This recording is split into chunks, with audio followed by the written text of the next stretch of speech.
Video game adaptations are usually a hit or miss, with very little room for the in-between, and Mass Effect getting a live adaptation could turn out to be amazing, or it could be another Halo.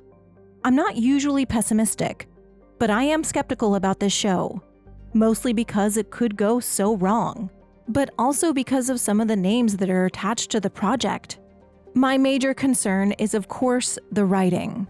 And the writer behind the show, Daniel Casey, did do a recent interview and did post about the show on his Instagram. And maybe this has kind of swayed me into having a little bit more hope. First, on his Instagram, he posted this the day after the Variety article confirmed the show. He says, "We might be making a Mass Effect show. We're still technically in the might be stage, but for all the best reasons. Doing this right is and has been top priority all along. We have a great pilot script and serious outline.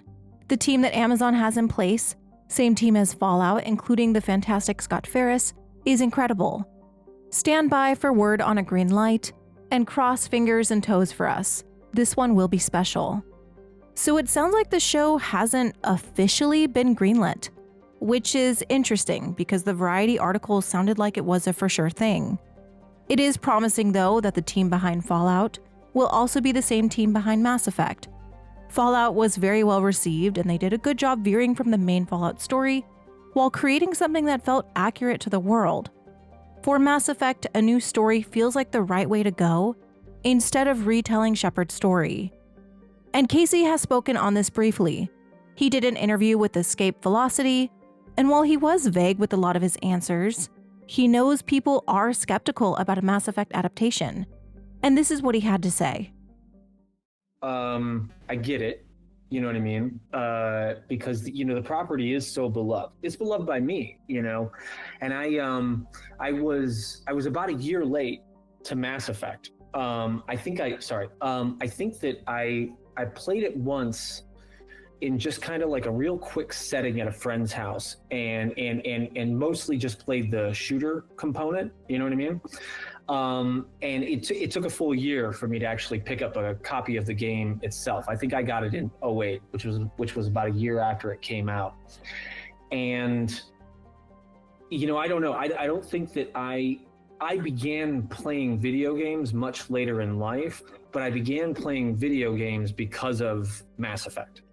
I was struck by the enormity. You know what I mean? The scale, not just the game itself is big and you can explore, and the games have this incredible ensemble cast, but there was a depth and a resonance to the emotional storytelling of Mass Effect that really brought me in. And this isn't to say that I don't like shooters. Actually I was a big Star Wars Battlefront fan, and I played that all through pandemic, believe it or not, even though it had that kind of like that rollout that was like totally controversial. I do play shooters, but a shooter is a video game that I might not necessarily be as interested in adapting. And the reason why Mass Effect stands out for me is that it exists in a kind of a hallowed space, where Star Trek does, and where Star Wars does. I think that it's not just that I think that the mythology or the story of Mass Effect is that big, but I think that it's equally as important as some of the more long-running kind of sci-fi series, that we have. And so, again, when I heard that Mass Effect was kind of coming around, and the way that it works is they call your agent and your manager before they call you. And I heard that it was coming around. I remember that my first response was, again, same as Fast. It was terror. You know what I mean? And that comes specifically for Mass Effect. That comes from a place of wanting to get it right, And so I bought the remastered edition. I think it came out like 2 years ago now. I replayed all the games. I take copious notes, and I also watch a lot of walkthroughs with commentary, and so the process for researching just a pitch on the job was an exhaustive one, because I was constantly looking for, and everybody's got a different answer to it, but I was constantly looking for the answer to the question of like, why does this matter to you? I have my own answer, you know what I mean? But the video game is so adaptive. You know, you can play as male or female Shep. You know, if you kill off Rex in the first game, you know what I mean? He does not show up in later games, you know. That was a kind of, see, I can't talk about what we're doing specifically with the story yet. So if I sound like I'm kind of stepping around something, I definitely am. But you know, the care and the emotional component to these games that was put in the first place was something that I was looking to hand back to the producers as soon as I knew that I was going to be able to pitch the job. And so my pitch for being able to jump on board this thing was you never know for sure. And they had some good writers going out for it. I heard later through the grapevine. But my objective with the pitch was to hand them something that was emotional. You know what I mean? And I talked about the ensemble of these games that drives the games, and why no matter what direction you would take a proverbial TV show, the ensemble component is very, very important, you know, and making sure that there's a relatability factor as opposed to just vomiting out exposition, you know what I mean? Which is, in my opinion, a really, really great way to just miss the point on video games. And you know, I'm kind of rambling around it here, you know, but the thing is that if there is an answer to that question, you know what I mean, about why these games resonate with fans so much, I think it's because a lot of people see themselves, you know, as versions, you know what I mean? Like they find a character and they go, that's me, you know what I mean? Or they find a character who's going through something and they're like, this is exactly like what I'm dealing with, you know? And I think that, you know, great science fiction is always speaking at a parallel to stuff that audiences are actually going through. You know, Star Trek did this famously, you know, where it's like, yeah, it's science fiction, it's set on a ship, and, you know, you have these characters and some of them are alien, but they're all human, you know, and you would get these episodes that speak to kind of like, you know, a fantastic example would be like Star Trek 6, Undiscovered Country, Undiscovered Country, which, you know, spoke to the, you know, the collapse of the Soviet Union and this prospect of how exactly we as two kind of nations locked in a Cold War were going to go forward at all. And you're doing it all with like William Shatner and Klingons, you know what I mean? Right. But the resonance of that movie and when Star Trek gets it right, you know, it's really, really powerful. And so that's the kind of thing that with this series, we're really going to try to lock into is the character stuff. You know, I think that there's a component to Mass Effect that kind of could be Game of Thrones in space, but I think that that's getting ahead of yourself. I don't think that that's the place that you want to start. You want to start with characters that are just relatable and exciting and fun and have depth and pathos, and that's how you build your way in, you know? And when I went to pitch them, my elevator pitch was something along those lines. It was like, listen, here's how you distill something that is this, you know what I mean? But let's start here, you know what I mean? And let's tell a story that the fans will love, you know what I mean?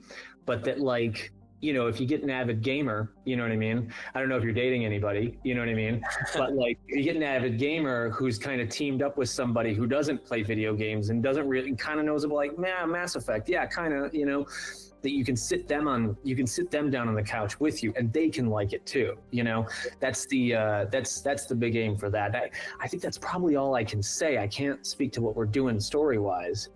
Yeah, I mean, the only other thing that I would say, and it's just because like you read it online, and so this is a bit reactionary, but I've seen it said is that everybody's like, oh great, you know, they brought in a Fast and Furious writer, and you know, the only thing that I would say to that is that, like, you know, screenplays for a screenwriter, they're a little bit like cockroaches. For every movie that gets made, there are about 10 to 15 scripts, you know, at least, that don't get made, that speak to your talent and speak to your compassion and get you jobs and get people excited about you around town and around Hollywood.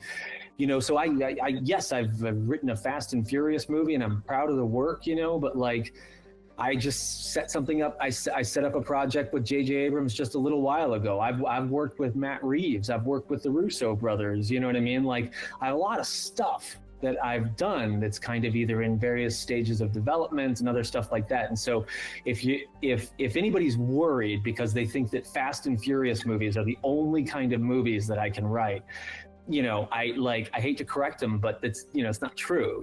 Like, I have a love for this stuff, for science fiction specifically, and for the tenets of science fiction that goes back to me being 12 years old, ducking into that library, with my younger brother on the way home from the Friendship House. Like, I read Dune when I was 13. My mom gave me a copy. I read the Foundation trilogy, I think when I was a little bit older, like 15 or 16, because I had a hard time getting into that one, but like, I found my way through it, and so this type of science fiction, it's not just something that I understand, it's the dream, and so if fans are concerned, let them know that I'm a fan myself, and I don't want to let me down either, and that'd be how I put it.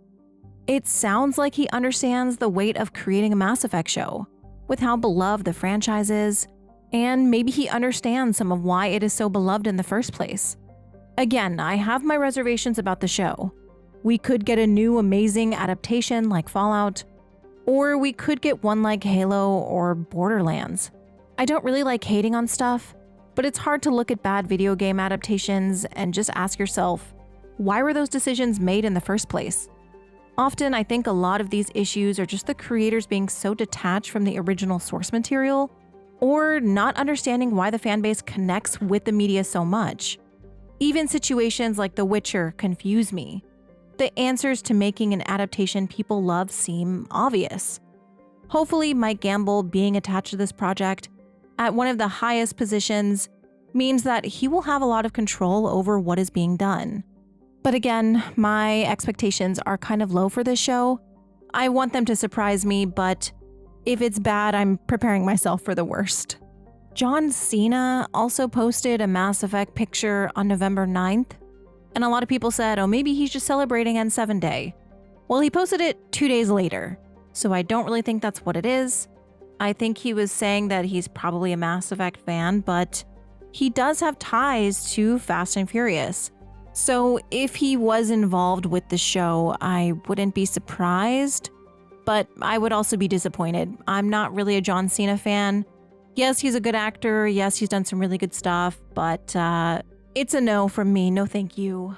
I would rather see new names, maybe new people who aren't necessarily mainstream actors.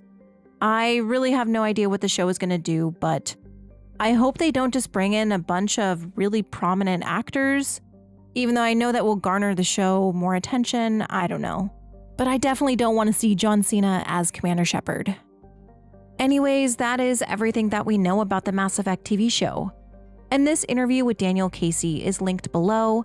I did watch the whole thing because I just wanted to see kind of how he works as a creative. So if you want to watch that, I definitely recommend it. The Mass Effect stuff is timestamped and I didn't include all of it, so go check it out. Anyways, let me know your thoughts. Does this make you more excited, more apprehensive? And where are your expectations for the show? Let me know your thoughts below. Thank you to my channel members. Thank you to my Patreon members. Thank you for watching and see you next time.